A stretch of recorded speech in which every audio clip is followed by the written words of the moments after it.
कांग्रेस की परिभाषा चेंज है। C for Congress, C for corruption, C for crime. इस बार एक चुनौती तीसरी पार्टी और है सर, आरएलपी जिसका नाम है। बेनीवाल जी बार बार छाती ठोक कर कह रहे हैं कि इस बार बीजेपी का सुपड़ा मैं साफ कर दूंगा। क्या कहेंगे आप इसमें? मैं समझता हूँ इस सवाल का जवाब देना ही उचित नहीं है।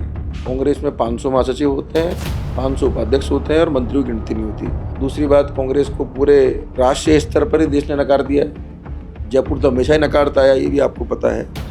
और कांग्रेस की इमेज एक मुस्लिम पार्टी की इमेज बनकर रह गई है। जब इस विचार के साथ व्यक्ति काम करता है तो टिकट मांगना उसका अधिकार है, मांगना ही चाहिए। पार्टी ने व्यवस्था करी है भाई, आप अपने अलावा अपने साथ के 3 कार्यकर्ता कौन है जिनको जो लड़े तो जीत सकते हैं, जो सांप्रदायिक तुष्टीकरण वाली शक्तियों से लड़ रही है और देश को विखंडित करने वाली शक्तियों से लड़ रही है। मैं फिलहाल जयपुर बीजेपी ऑफिस में हूं और निकाय चुनाव को लेकर के यहाँ काफ़ी गहमा गहमी का माहौल है। बाहर बारिश जरूर है, लेकिन सियासी सरगर्मी इस प्रकार से बढ़ गई है कि मौसम ठंडा होने के बावजूद माहौल में जो है गर्माहट सियासत के कारण बहुत ज़्यादा हो गई है।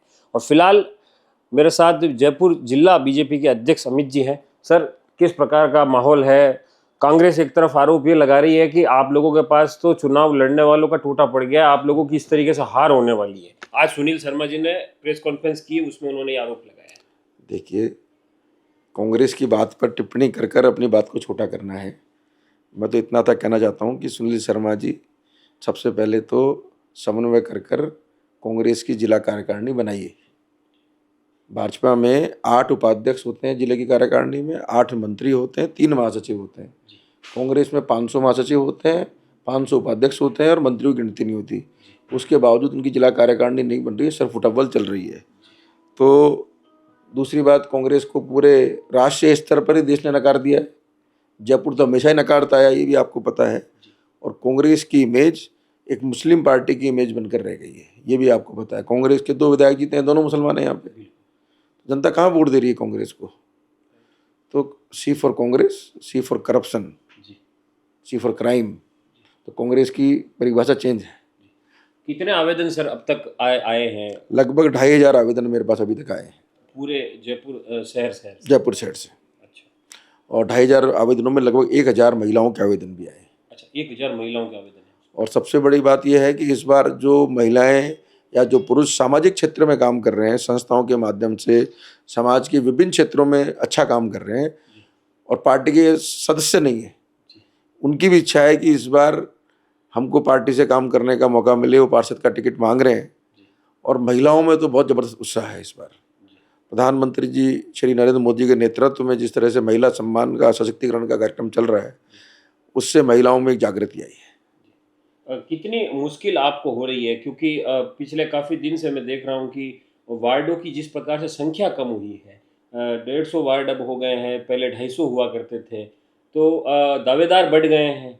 और दूसरा, जिस प्रकार से वार्डों की संख्या बढ़ी है, कई कई नगर पालिकाएँ जो है हमारे यहाँ जयपुर के वार्ड से छोटी हो जा रही है। इसको लेकर के क्या कहेंगे सर? कोई समस्या नहीं है जी। भारतीय जनता पार्टी के प्रत्येक कार्यकर्ता ये जानता है कि वो राष्ट्र प्रथम के विचार के साथ काम करता है। वो भारतीय जनता पार्टी में काम इसलिए करता है कि ये राष्ट्रवादी पार्टी है, भारत माता को आगे रखती है, अपने स्वयं हित को पीछे रखती है। जब इस विचार के साथ व्यक्ति काम करता है तो टिकट मांगना उसका अधिकार है, मांगना ही चाहिए।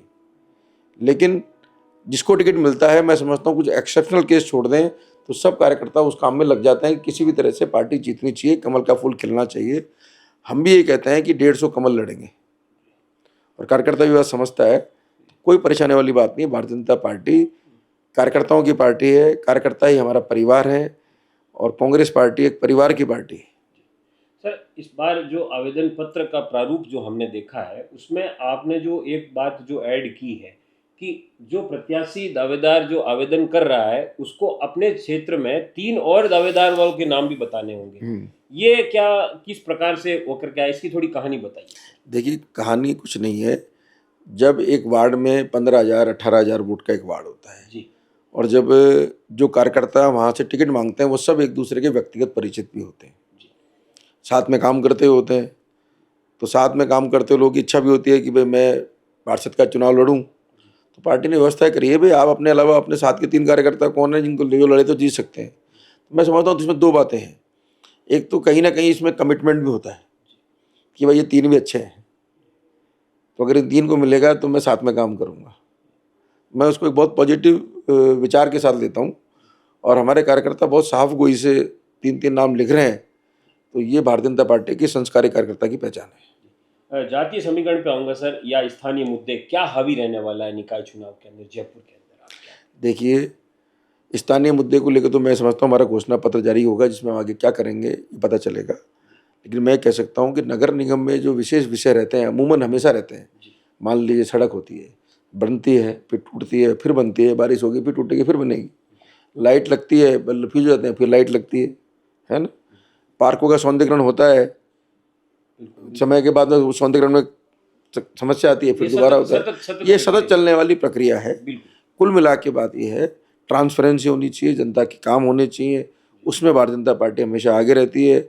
हमारे जो पार्षद हैं वो जनता के बीच के आते हैं, जनता से मिले जुले होते हैं, उनकी बातों को सुनते हैं, उनकी समस्याओं को दूर करने का प्रयास करते हैं। और फिर हमारे पास में प्रधानमंत्री मोदी जी का जो नेतृत्व है, चमत्कार नेतृत्व है, उसकी गूंज कोई देश में नहीं, देश के बाहर भी है।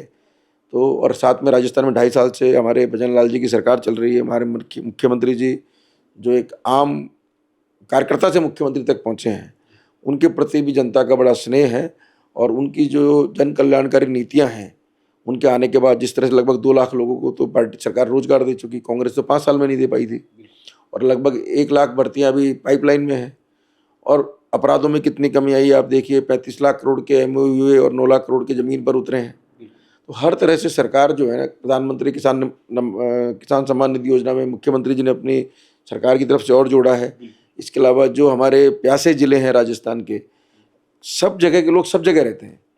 शेखावटी के लोग भी यहाँ मिलेंगे, यहाँ के लोग कहीं और मिलेंगे, हाड़ौती के लोग यहाँ मिलेंगे, सब जगह। और यहाँ के वोटर भी होते हैं क्योंकि यहाँ बस जाते हैं। सबको लगता है कि हमारे राजस्थान का विकास हो रहा है।